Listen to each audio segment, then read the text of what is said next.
media नोंथांमोनखौ जों बरायना थाग्रोबाय नैबे समाव आङो मीडिया पार्सनाव हायनायनि कारना मोनसे कारन दङ जाहोन दङ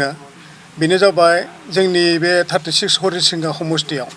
थांनाय बाराव बे 5 बोसोराव बिथां मानगोनां सन्जय सरगयारी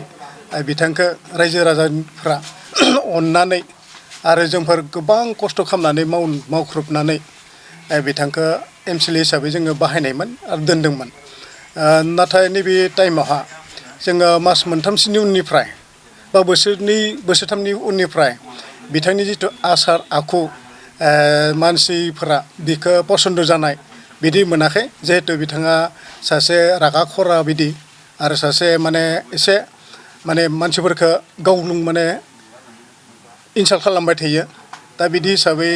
रायजो राजाफ्रा खोब दुखु मोननानै दङ बे दुखु मोननायनि थाखायनो दिनै जोङो रोखायै फोरमायनो नागिरदों बिथां सन्जय सरगयारीखौ नैबे समावहा फैबाय थानाय जिथु बिटिसिनि जिथु काउन्सिल इलेक्सन जागोन बे इलेक्सनाव बिथांखौ जेसेबां हायो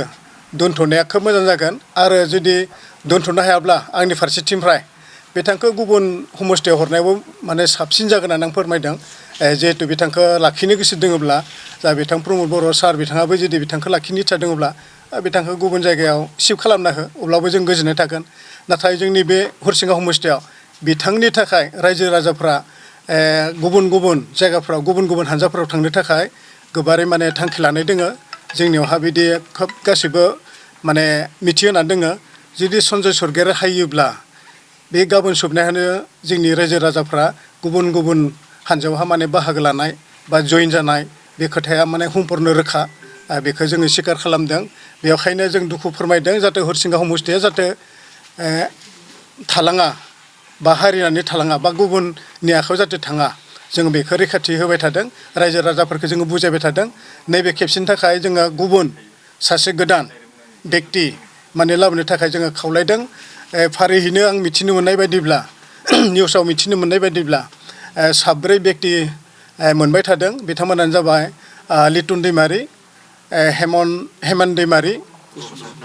हेमेन बसुमतारी आरो बिथां रबिन्द्र बाग्लारी आरो जुसि खाख्लारि बिथांमोनखौ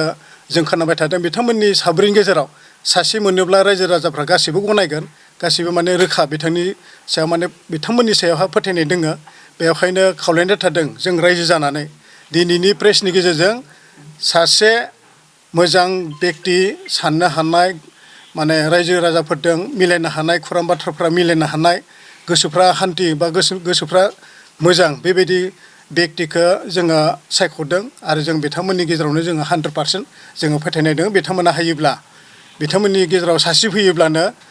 रायजोफ्रा गोजोननायदों देरहासार होगोन आंनि फारसेथिंनिफ्राय आं बेखौ रोखा होयो गोजोन्थों जुदि बिथांखौ जुदि फिन टिकेट होबावोब्ला नोंथांनि समष्टियाव जेननायनि आसाफोर दं नामा बिथाङा बिथांखौ नैबे टाइमावहा जुदि फिन आरो एमसिएलए हिसाबै होयोब्ला केन्डिडेट हिसाबै होयोब्ला बेथ' 100% माने जेनना दङ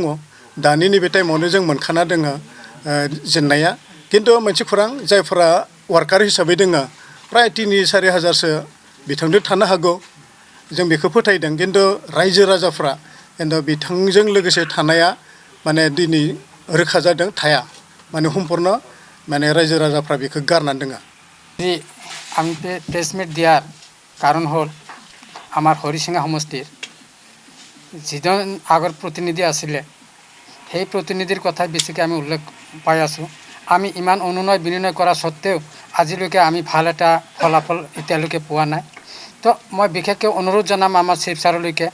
যাতে আমাৰ ফলাফলটো অতি সোনকালে যাতে আহে আৰু আমি বিশেষকৈ আমাৰ হৰিসিংহা সমষ্টিৰ মাজমজিয়াৰ আমাৰ ভাবি কেণ্ডিডেট বৰ্তমান 4জন হৈ আছে তাৰে ভিতৰত এজনক দিলেও আমাৰ আপত্তি নাই যেহেতু আগৰ যিটো প্ৰতিনিধি আমি যাক ভোট দি জিকাই দিছিলোঁ ইমান দিয়া স্বত্তেও আমি যিখিনি সন্মান পোৱা দৰকাৰ আছিলে আমি পোৱা নাই আমি বহুত লজ্জিত ক্ষোভিত তাৰ ঘৰত মাইনৰিটি চেলৰ সম্পাদক মহিবুল ইছলাম চাহাবক কিবা ক্ষেত্ৰত যাই এৰেষ্ট কৰাই দিছিলে তো সেই ক্ষেত্ৰত আমাৰ মাইনৰিটি মানুহে বহুত ক্ষোভিত আৰু আমি মনোনীত যদি কেণ্ডিডেট এই বৰ্তমান যদি নাপাওঁ তো মই ৰাণীপুখুৰীৰ হৈ আমি কৈছোঁ যে আমি ৰাণীপুখুৰী হাজাৰ হাজাৰ মানুহ বিকল্প চিন্তা কৰিবলৈ আমি নিশ্চয় বাধ্য হ'ম আমি ব্যৱহাৰবিলাক আজিলৈকে ভাল পোৱা নাই যিহেতু আমি পিচিডিআৰৰ পৰা এইটো দলত লাগি আছিলোঁ আমাৰ পুৰণা ব্যক্তিবিলাকে জানে শিৱ ছাৰেও জানে কিন্তু হ'লেও যাক আমি ইমান কষ্ট কৰি 9 মাহ ইলেকশ্যন খেলাৰ পিছত প্ৰতিনিধি বনাই দিলোঁ তাৰ কিন্তু যিখিনি সন্মান পাব দৰকাৰ আমি টকা পইচা খোজা নাই অন্ততঃ অলপ সন্মানটো পোৱাৰ যিখিনি পাব দৰকাৰ আছিল সেইখিনিও পোৱা নাই লাষ্ট মুহূৰ্তত আমাৰ কেন্দ্ৰীয় সন্মানীয় মহিবুল ইছলাম সাহেবক যিখিনি কৰিলে তাৰ বিষয় লৈ আমি বহুতে ক্ষোভিত আৰু সেইকাৰণে আমি ভবা নাই যে আগৰ দৰে যাতে এনেকুৱা কেণ্ডিডেট দিয়ে তো আমাৰ হৰিচিঙাৰ মাজমজিয়াত বহুত ভাল ভাল কেণ্ডিডেট আছে তাৰ ভিতৰত যাতে বিবেচনা কৰে অতি শীঘ্ৰে তাৰে বাট চাই আমি আছোঁ বৰ্তমানলৈকে নহ'লে অন্যথায় আমি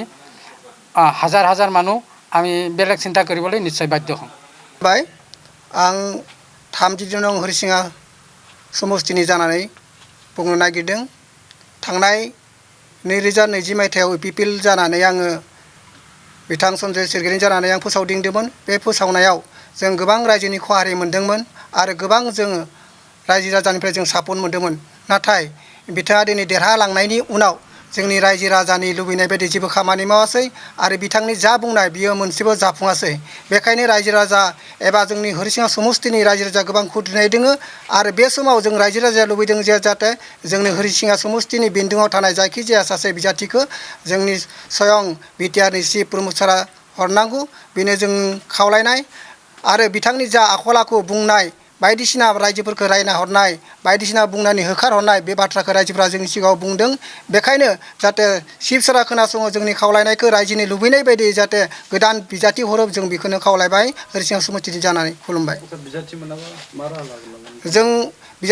बिजाथि जुदि जोंनो होआबा जोंनि लुबैनाय बायदि जुदि होआबा जोङो बेलेग बेबस्था लानाय जागोन